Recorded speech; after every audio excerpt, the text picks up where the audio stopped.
Tutorial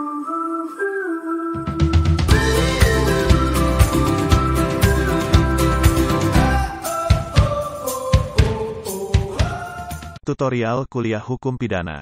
Topik keempat dari 30 topik. Tugas dan fungsi hukum pidana. Disediakan di channel Global Tutorial. Secara umum hukum pidana berfungsi untuk mengatur kehidupan masyarakat agar dapat tercipta dan terpeliharanya ketertiban umum. Tirta Amijaya menyatakan maksud diadakannya hukum pidana adalah untuk melindungi masyarakat. Manusia dalam usaha untuk memenuhi kebutuhan dan kepentingan hidupnya yang berbeda-beda terkadang mengalami pertentangan antara satu dengan yang lainnya, yang dapat menimbulkan kerugian atau mengganggu kepentingan orang lain. Agar tidak menimbulkan kerugian dan mengganggu kepentingan orang lain dalam usaha memenuhi kebutuhan hidupnya tersebut, maka hukum memberikan aturan-aturan yang membatasi perbuatan manusia, sehingga ia tidak bisa berbuat sekehendak hatinya. Fungsi atau tugas hukum pidana ada dua macam. 1.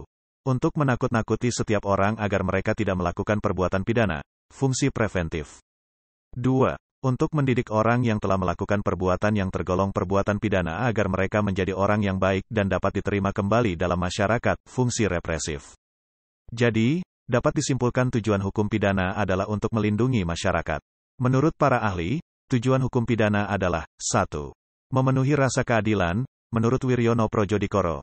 2. Melindungi masyarakat, social defense, menurut Tirta Atmijaya. 3. Melindungi kepentingan individu, hak asasi manusia, dan kepentingan masyarakat dengan negara, menurut Kanter dan Sianturi. 4. Menyelesaikan konflik, menurut Barda Nawawi. Tujuan pidana, menurut literatur Inggris, disingkat R3D. 1. Reformation, yaitu memperbaiki atau merehabilitasi penjahat menjadi orang baik dan berguna bagi masyarakat. Namun, ini tidak menjamin karena masih banyak juga residivis. 2. Restrain, yaitu mengasingkan pelanggar dari masyarakat sehingga timbul rasa aman masyarakat. 3. Retribution, yaitu pembalasan terhadap pelanggar karena telah melakukan kejahatan. 4. Deterrence, yaitu menjera atau mencegah sehingga baik terdakwa sebagai individual maupun orang lain yang berpotensi menjadi penjahat akan jera atau takut untuk melakukan kejahatan, melihat pidana yang dijatuhkan kepada terdakwa. Menurut Sudarto, fungsi hukum pidana itu dapat dibedakan sebagai berikut. 1. Fungsi hukum pidana yang umum. Hukum pidana merupakan salah satu bagian dari hukum. Oleh karena itu, fungsi hukum pidana juga sama dengan fungsi hukum pada umumnya, yaitu untuk mengatur hidup kemasyarakatan atau untuk menyelenggarakan tata dalam masyarakat. Menurut Sudarto, fungsi umum hukum pidana adalah untuk mengatur hidup kemasyarakatan atau menyelenggarakan tata dalam masyarakat. Berisi ketentuan hukum pidana yang berlaku untuk seluruh lapangan hukum pidana, baik yang terdapat dalam KUHP maupun di luar KUHP, kecuali ditentukan lain. Bagian umum ini, dalam KUHP dimuat dalam buku 1 KUHP, Aturan Umum, pasal 1-103, mengatur tentang ketentuan tentang batas berlakunya KUHP, pidana, hal yang menghapuskan, mengurangkan atau memberatkan pidana, percobaan, penyertaan, perbarengan daluarsa, dan sebagainya. Pasal 103, merupakan aturan penutup yang mengatur tentang dapat dibuatnya undang-undang pidana lainnya di luar KUHP. 2. Fungsi hukum pidana yang khusus. Fungsi khusus bagi hukum pidana adalah untuk melindungi kepentingan hukum terhadap perbuatan yang hendak memperkosanya, rekat guterskuts, dengan sanksinya berupa pidana dan sifatnya lebih tajam jika dibandingkan dengan sanksi yang terdapat pada cabang hukum lainnya. Dalam sanksi pidana itu terdapat suatu tragik, yaitu suatu yang menyedihkan, sehingga hukum pidana dikatakan sebagai mengiris dagingnya sendiri, atau sebagai pedang bermata dua, yang bermakna bahwa hukum pidana bertujuan untuk melindungi kepentingan-kepentingan hukum, misalnya, nyawa, harta benda, kemerdekaan, kehormatan, namun jika terjadi pelanggaran terhadap larangan dan perintahnya justru mengenakan perlukaan, atau menyakiti, kepentingan, atau benda, hukum si pelanggar. Dapat dikatakan bahwa hukum pidana itu memberi aturan-aturan untuk menanggulangi perbuatan jahat. Dalam hal ini perlu diingat pula, bahwa sebagai alat social control fungsi hukum pidana adalah subsidiar, artinya hukum pidana hendaknya baru diadakan, atau dipergunakan, apabila usaha-usaha lain kurang memadai. Adami Chazawi menyebutkan bahwa sebagai bagian dari hukum publik maka hukum pidana berfungsi, 1. Melindungi kepentingan hukum dari perbuatan atau perbuatan-perbuatan yang menyerang atau memperkosa kepentingan hukum tersebut. Kepentingan hukum adalah segala kepentingan yang diperlukan dalam berbagai segi kehidupan manusia baik sebagai pribadi, anggota masyarakat maupun anggota suatu negara, yang wajib dijaga dan dipertahankan agar tidak dilanggar, diperkosa oleh perbuatan-perbuatan manusia. Semua ini ditujukan untuk terlaksana dan terjaminnya ketertiban di dalam segala bidang kehidupan. Di dalam doktrin hukum pidana Jerman, kepentingan hukum, Rechtsgut, itu meliputi 1. Hak-hak rechten. 2. Hubungan hukum, Rechtsbetrekking. 3. Keadaan hukum, Rechtszustand. 4. Bangunan masyarakat, Soziale Instellingen.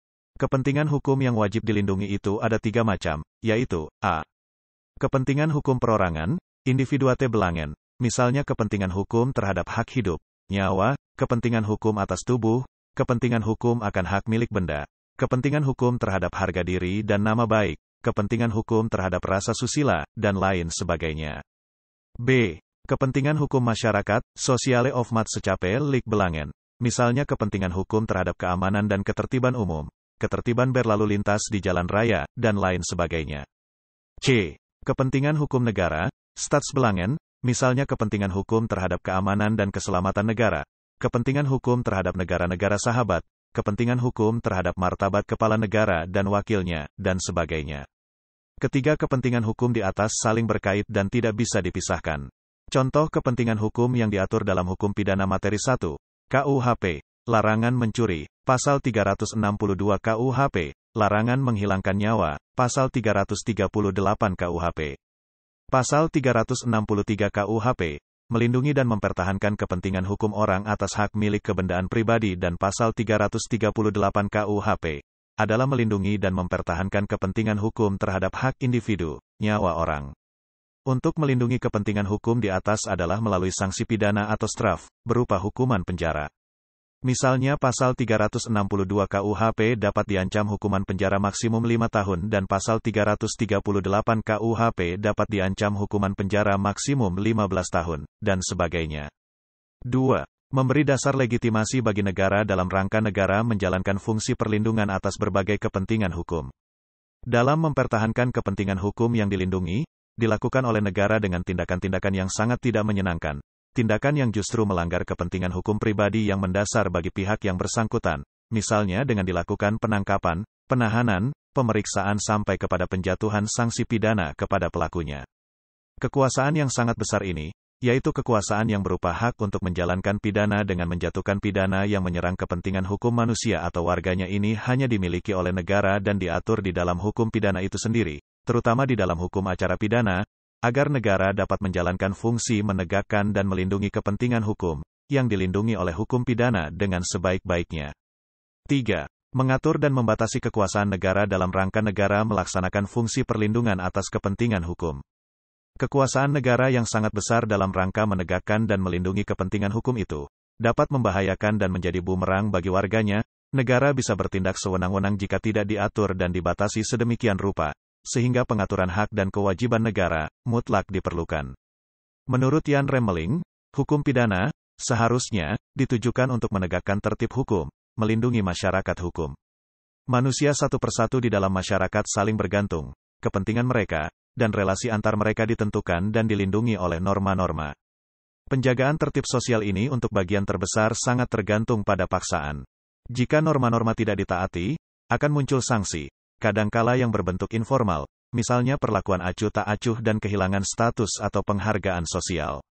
Namun, jika menyangkut hal yang lebih penting, sanksi, hukum, melalui tertib hukum negara yang melengkapi penataan sosial, dihaluskan, diperkuat, dan dikenakan kepada pelanggar norma tersebut. Ini semua tidak dikatakan dengan melupakan bahwa penjatuhan pidana dalam prakteknya masih juga merupakan sarana kekuasaan negara yang tertajam yang dapat dikenakan kepada pelanggar. Menjadi jelas bahwa dalam pemahaman di atas, hukum pidana bukan merupakan tujuan dalam dirinya sendiri, namun memiliki fungsi pelayanan ataupun fungsi sosial. Menurut Van Bemmelen, hukum pidana itu membentuk norma-norma dan pengertian-pengertian, yang diarahkan kepada tujuannya sendiri, yaitu menilai tingkah laku para pelaku yang dapat dipidana. Van Bemmelen menyatakan bahwa hukum pidana itu sama saja dengan bagian lain dari hukum karena seluruh bagian hukum menentukan peraturan untuk menegakkan norma-norma yang diakui oleh hukum.